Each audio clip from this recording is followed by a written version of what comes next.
the leprosy of the soul, or the leprosy of the heart, or the leprosy of the mind.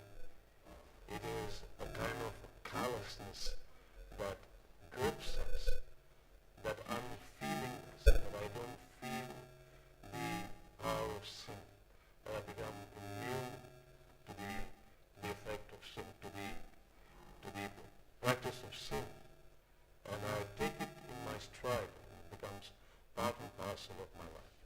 That's when we develop this immunity to sin. That's when we develop this leprosy of the soul, of the heart, of the mind.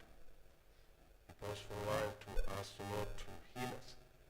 Just in case we, in some way or the other, suffer from this leprosy of the soul, of the heart, or maybe of the mind, that God may heal us and set us free, that we may be truly free to worship Him, honor Him, accept His mercy in